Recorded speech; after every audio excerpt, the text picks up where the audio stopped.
Assalamualaikum warahmatullahi wabarakatuh. Perkenalkan, kami dari kelompok 3 yang beranggota. Saya Muhammad Fauzan Nurhuda. Saya Arsyafin Lintang Pratama. Saya Nur Isra. Saya Dewa Ditya Sari. Saya Dinda Harlia. Jadi kali ini kami akan mengunjungi Museum Batiwakal.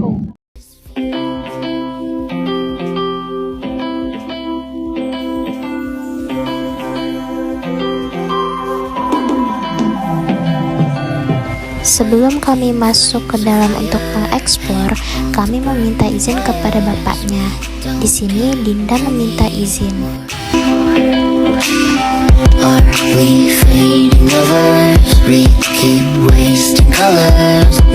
Setelah masuk, kami membayar tiket masuknya dulu ya. Harganya satu orang 5.000.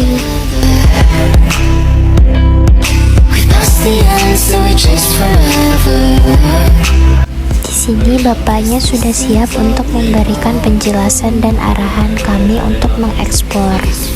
Di sini kami juga dapat buku yang dimana isinya adalah seperti penjelasan barang-barang yang ada di dalam keraton tersebut. Di sini bapaknya akan menjelaskan makna lambang atau logo yang berada di depan. Baik, perkenalkan nama saya Said Ahmadsyah. Di sini saya sebagai pemandu wisata museum kerajaan yaitu Museum Batiwakal Borobudur. Ya, kalau masuk ini atau di daerah Aula ini, maka kita akan melihat lambang kerajaan Borobudur. Di sini ada beberapa gambar atau lukisan yang dimana mempunyai arti dan bisa kita artikan. Ya. Di sini kita bisa melihat ada gambar harimau Melayu atau dinamakan harimau Bandung. Bandung itu dalam itu atau saudara. Harimau ini dilambangkan tentang keberanian atau kekuatan. Di atas ada lambang mahkota, itu dilambangkan tentang kepemimpinan. Sedangkan di sini ada, kita bisa lihat rangkaian huruf Latin SGT, artinya Kesultanan Gunung Tabur atau Sultan Gunung Tabur. Di sini gong melambangkan tentang kebudayaan. Nah, di sini ada meriam bajul kuning. Ini melambang tentang kebesaran. Di sini ada lambang pedang dan keris. Di sini ada namanya pedang simet di darah. Di sini ada namanya keris mayang. Ini melambangkan tentang perisai atau pertahanan. Di sini ada lambang bunga padi, melambangkan tentang kemakmuran. Sedangkan di sini ada lambang pita. Nah, pita ini melambangkan tentang persatuan antara masyarakat dan kerajaan. Dilambangkan dengan pita. Ini arti daripada lambang kerajaan Borobudur itu semua. Ada yang mau bertanya di sini sebelumnya? Ya. Museum Batiwakal ini berdiri mulai tahun berapa? Kalau museum ini didirikan tahun 1992, resmi menjadi museum oleh Bapak Pematatan Gubernur kita Jakarta Timur. Ya, itu ada di situ tahun 16 September, tahun 16 29 tahun 1992. Kalau ini kita langsung masuk ke dalam. Ya, sini.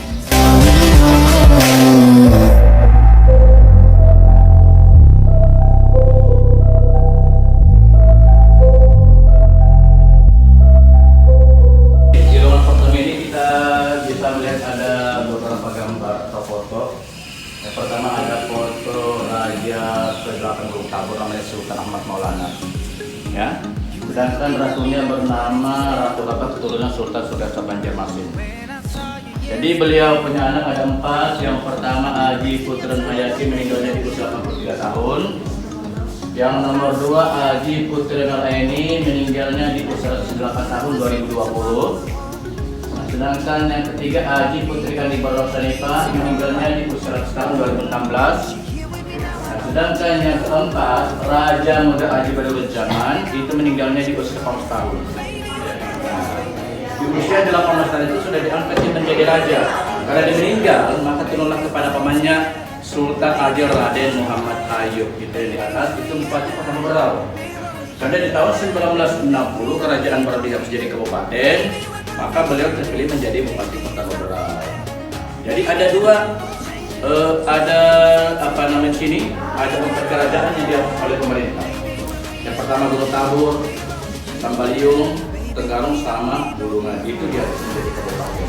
Jadi ada 2 yang dihapus oleh pemerintah itu Jogja sama Aceh. Kenapa? Karena mereka dari istimewa. Di sini bisa kita melihat koleksi-koleksi ada singgasana raja, ada payung kerajaan, ada senjata sumpitan suku pedalaman suku Dayak atau suku Dayak Punan. Ya. Di sini ada lagi tombak Trisula.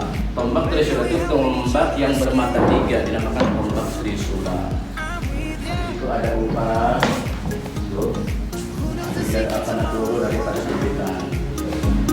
Di situ bisa kita bisa lihat ada foto-foto raja-raja Kalimantan Timur. Ini foto raja-raja Kalimantan Timur suatu penyerahan kedaulatan ke Republik Indonesia tahun ke-9. Di sini ada foto Sultan Muhammad Jalaluddin. Ini dari Tanjung Palas, letak kerajaan di Tanjung Palas. Ya. Sultan Maulana di Gunung Tabor, Sultan Muhammad Tenggarong, dan Sultan Aminuddin Tambaliung. Jadi ada 4 kerajaan yang ada di Kalimantan Timur. Ada pertanyaan? Nah, ini seperti kita tadi kan ada melambangkan tentang kebudayaan, gong, gamelan. Ini alat dipakai untuk acara-acara keramaian. Nah, gitu. Atau menyambut menyambut raja dulu cerita itu, atau acara-acara penyambutan atau raja perangkat itu selalu belum ini. Nah, tadi yang memakai gong ini ada 3 suku sini, Berau, Bajau, Dayak. Nah, itu 3 etnis di sini. Nah, kita kembali yang kedua.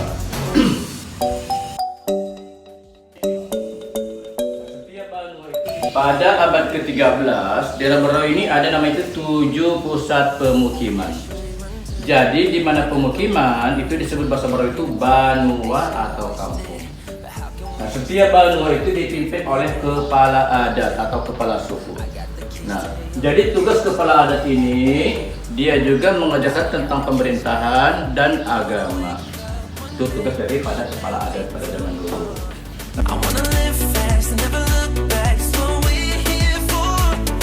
Dia akan menjadi raja, berganti namanya Aji Surenata Kusuma. Ini raja pertama Berau pokoknya. Raja-raja Kalimantan Timur. Ini raja-raja Berau dari sini. Aduh ya, saya mau minum dulu satu lihat.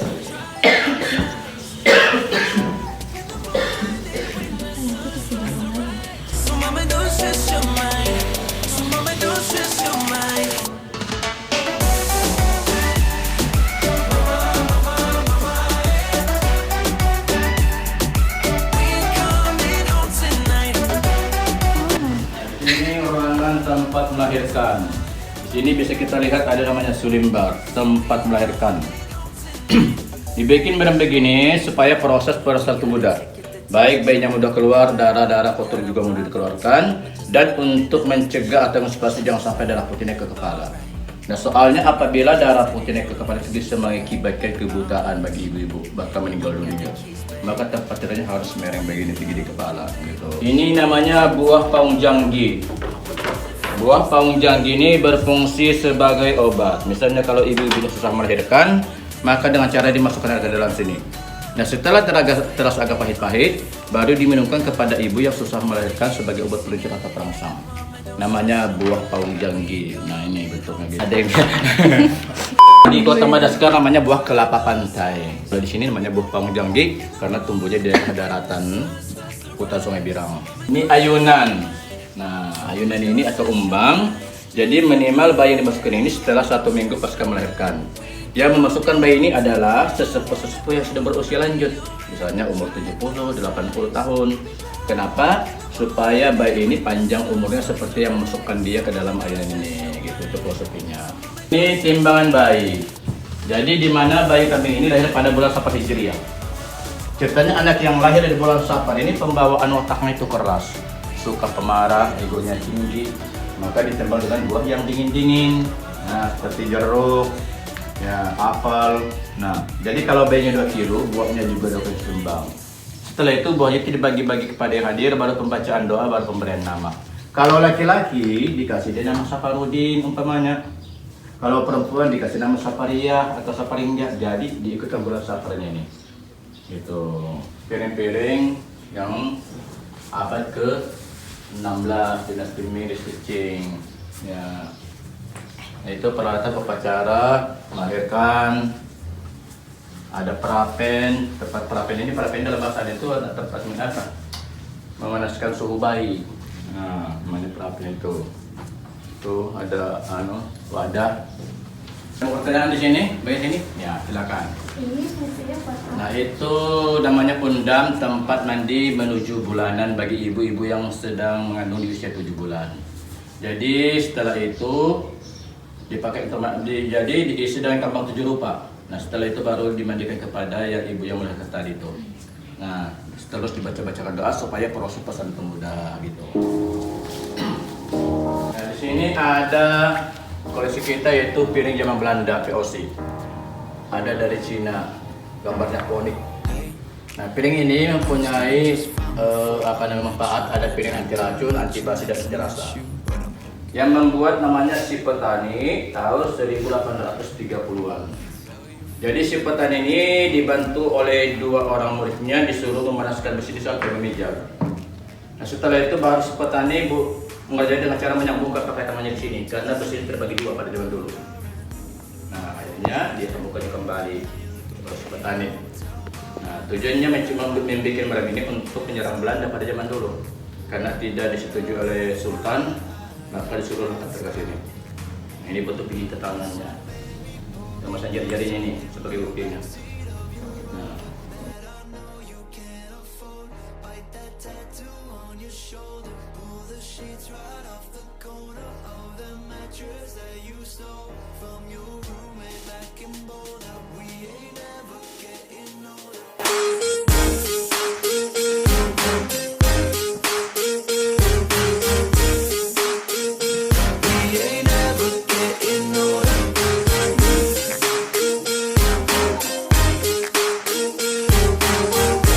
Namanya wala sugi wala gandi. Wala artinya banyak, sugi artinya kaya, gandi artinya berlipat ganda. Kalau dia 2 susun begini atapnya atau langit belang berau, menandakan mereka itu sama-sama bangsawan. Suaminya bangsawan, istrinya juga bangsawan. Kalau di salah satunya suaminya bangsawan, istrinya dari kalangan masyarakat biasa, maka yang di atas dibuka, dilepas. Jadi yang dipakai di bawah saja. Kenapa? Untuk membedakan kasta mereka begitu. Ya. Dan pengingitan istilahnya adalah jangan sampai seorang pengantin perempuan itu keluar daripada sini, terpemingit ini. Karena apabila dia keluar atau sampai dilihat oleh laki-laki lain atau melanggar pemalinya atau pemantang, maka akan dirujuk kembali. Maka harus dijaga 2 orang perempuan, kakak sepupunya sama tukang riasnya. Nah, terus di hari ketiga barulah calon suaminya itu boleh melihat calon istri di sini. Di hari ketiga itu namanya itu pernikahan batin. Nah, setelah itu barulah tugas si mempelai laki-laki ini boleh meraba-raba sebatas muka saja untuk memastikan calon istrinya tadi. Ya boleh pegang kupingnya, hidungnya, mulutnya. Nah kalau hatinya, batinnya, perasaannya sudah menentukan inilah calon istriku bilangnya, maka digendonglah ke tempat pelaminan ini. Apabila dia salah ambil, misalnya diambilnya tukang riasnya, kan salah ambil dia, maka sebagai hukumannya itu tamu-tamu itu mesti pantun, balas pantun. Nah, balas pantun dia macam-macam. Misalnya kapal baru, tembarang baru sekali masuk Malaka, gitu. Seterusnya, balas pantun dia. Apabila dia kalah si mempelai laki-laki ini, sebagai hukumannya dia harus menyawer, menghamburkan uang ke arah tamu-tamu tadi. Nah, siapa yang bisa menangkap koinnya tadi, nanti suatu saat akan menyusul atau menikah juga. Sekarang ini kan ada namanya lempar kembang, ya. Lempar begini dari belakang, siapa yang bisa itu akan menyusul. Kalau dulu lempar duit, makanya banyak orang mau duit sekarang. Ya, tapi orang-orang dulu itu satu kali pilih itu langsung tepat. Enggak seperti sekarang ini kan.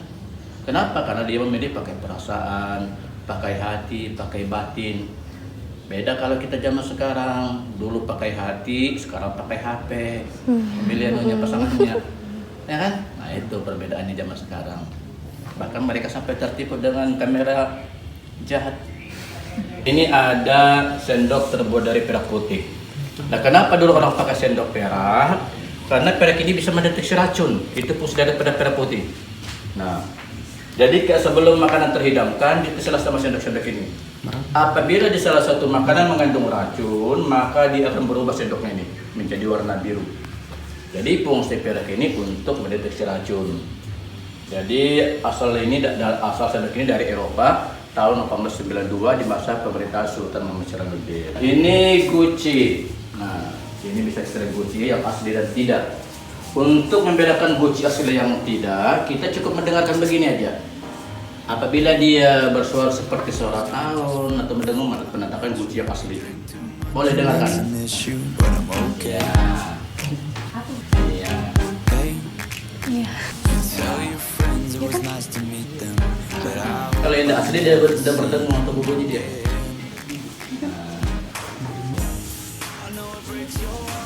Dengan karena dia pakai peso keramik atau mangkuk pemanggil. Dikatakan mangkuk pemanggil kalau makanan-makanan sudah siap terhidangkan, orang dulu nggak panggil-panggil. Nah, ibu-ibunya atau bapak-bapaknya nggak panggil-panggil anaknya makan dia tergini. Ya bunyi. Merinding. Dia. Namanya mangkuk pemanggil. Pelan aja pakai perasaan. Semakin tinggi perasaannya, semakin kencang suaranya. Kalau begini tidak bisa nih, harus pakai kelembutan. Nah, kelembutan seperti selembutnya sama pasangannya. Silakan coba. Nah,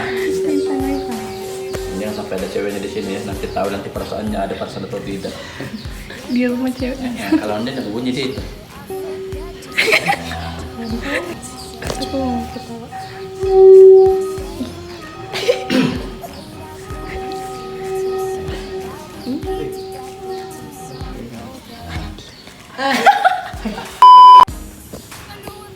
Ini ada tapi depan.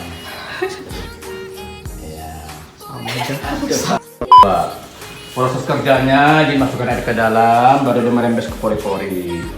Nah, apabila air laut, air asin dimasukkan ke sini menjadi tawar. Nah, di zaman dulu ada pedangnya, ada stempel kesultanan.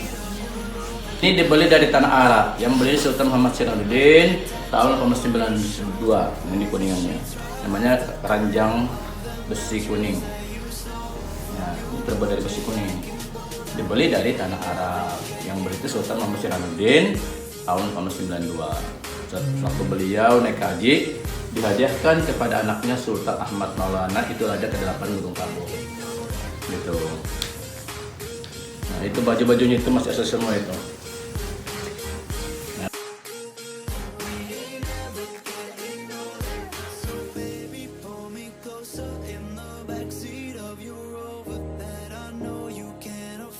Polisi kita ada emas batangan Soekarno, ada emas batangan VOC Belanda, ada jam saku, ada patung Dwi Kuan Yin, ada Nyi Bolorong, ada menjangan, ada Garuda dan ada naga.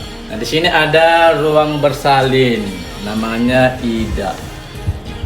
Ida itu artinya ruang bersalin ibu dan anak. Di sini Della bertanya, kenapa isi yang berada di dalam keraton tersebut rata-rata berwarna kuning? Bahwa raja-raja itu doyan sama emas, makanya kuning itu melambangkan tentang keemasan, keagungan. Jadi biasanya juga seluruh orang Kalimantan itu biasanya identik dengan kuning, baik Kalimantan Timur, Banjar, itu mereka itu identik dengan kuning. Karena tadi itu kuning itu melambangkan tentang keemasan, keagungan, keremahan. Itu lambang dari kain kuning. Dan di sini juga Fauzan bertanya mengenai kain tersebut terbuat dari bahan apa. Ini belum kita ketahui kita buat dari apakah dari sutra, tapi namanya dari sutra ini kainnya ini. Cuma namanya ada cindai aja, kain cindai namanya. Cuma kalau terbuatnya dia kainnya kita belum mengetahui apakah terbuat dari kain sutra atau apa gitu. Apakah kain ini kan ada yang terbuat dari kulit pisang, ada juga sutra pisang, ada terbuat dari ulat sutra. Kalau ini belum kita ketahui terbuat dari apa dia benang-benang itu kan, belum kita tahu gitu, belum kita temukan benang yang terbuat dari apa gitu.